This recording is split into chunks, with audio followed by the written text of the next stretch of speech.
Hello friends, मेरा नाम है प्रिंस और आप देख रहे हैं प्रिंस स्टडी टीच। तो मैं आज की इस वीडियो में आप सभी के लिए लेकर आया हूं कक्षा 10वीं के महत्वपूर्ण प्रश्न, जो कि है हिंदी व्याकरण पर आधारित, जो 2026 और 27 की मध्य प्रदेश बोर्ड परीक्षाओं के लिए बहुत ही महत्वपूर्ण प्रश्न हैं। जो सभी प्रश्न महत्वपूर्ण नवीन पाठ्यक्रम पर आधारित हैं, देखने वाले हैं। तो पहला प्रश्न है, रस। रस किसे कहते हैं? कविता को पढ़ने से, नाटक को देखने से, कहानी को सुनने से साहृदय के हृदय में जो आनंद की अनुभूति होती है उसे रस कहते हैं। दूसरा प्रश्न है, रस की निष्पत्ति किसे कहते हैं? काव्य को पढ़ने से, काव्य में जहाँ पर स्थायी भावों का विभव अनुभव संचारी भाव से सहयोग होता है उसे रस की निष्पत्ति कहते हैं। अब हम देखने वाले हैं रस के कितने अंग होते हैं। रस के 4 अंग होते हैं, स्थायी भाव, विभव और संचारी भाव और अनुभव। पहला है स्थायी भाव। स्थायी भाव वे भाव होते हैं जो साहृदय के हृदय में स्थायी रूप से रहते हैं। प्रत्येक रस का एक स्थायी भाव होता है, इसलिए इसकी संख्या 10 होती है।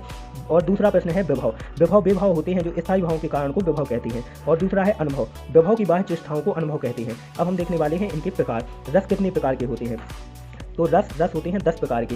पहला रस है श्रृंगार रस। श्रृंगार रस का स्थायी भाव होता है रति। हास्य रस का होता है उत्साह।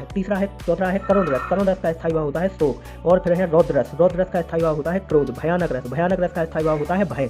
शांत रस का स्थायी भाव होता है निर्वेद। विभत्स रस का स्थायी भाव होता है घृणा और जुगुप्सा। अद्भुत रस का स्थायी भाव होता है विस्मय। वात्सल्य रस का स्थायी भाव होता है स्नेह। और ऐसे ही और अन्य महत्वपूर्ण प्रश्नों को देखने के लिए और रस के पूरे डिटेल में टॉपिक के लिए कमेंट करें, लाइक करें, शेयर करें और हमारे यूट्यूब चैनल को सब्सक्राइब करें। धन्यवाद।